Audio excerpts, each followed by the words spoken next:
Question numéro 13 de la page 93 du kaléidoscope.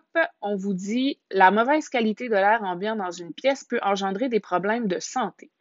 Par exemple, si la concentration de monoxyde de carbone dans l'air est de 0,04 masse sur masse, une personne peut ressentir des maux de tête dans les 2 heures qui suivent l'inhalation de ce gaz. Donc ça veut dire que si la concentration de ce gaz-là est de 0,04 masse-masse, ben, la personne qui le respire, ce gaz-là, peut avoir des maux de tête.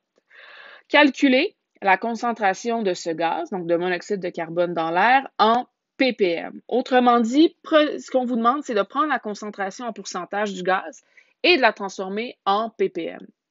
Donc, c'est très simple. Encore une fois, c'est le même principe que le numéro 12. On va y aller par produit croisé. Donc, 0,04 ça veut dire que j'ai 0,04 grammes dans une masse de 100 grammes de solution. Ça donne combien sur 1 million? Donc, on va faire 1 million multiplié par 0,04 divisé par 100 et ça va vous donner 400 ppm tout simplement et c'est votre réponse comme ça ici. S'il y en a qui préfèrent utiliser la formule pour ce genre de problème, c'est aussi possible. Donc, avec la formule, en fait, nos données, on cherche la concentration en ppm. Ici, pour la masse de soluté et la masse de solution, il va falloir qu'on parte des données qui sont fournies dans le problème. Donc, j'ai une concentration de 0,04 grammes de gaz par 100 grammes de solution. C'est ce qui est écrit ici. Donc, la masse de mon soluté, ça va être 0,04 grammes et la masse de ma solution, ça va être 100 grammes. Donc, je me sers de ces données-là, de ma concentration en pourcentage, pour faire le calcul en ppm.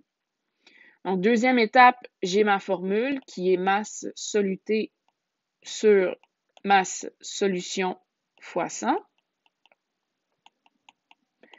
Troisième étape, je vais remplacer les chiffres dans ma formule, ce qui va donner 0,04 divisé par 100 fois 1 million.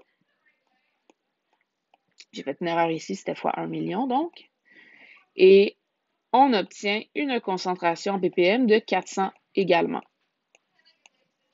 Donc, ma réponse finale sera 400 ppm. Donc, c'est possible de trouver la réponse avec la formule. C'est aussi possible d'y aller avec le produit croisé. Moi, je vous conseille fortement d'y aller plus par produit croisé. Le calcul est plus facile et surtout plus logique pour vous.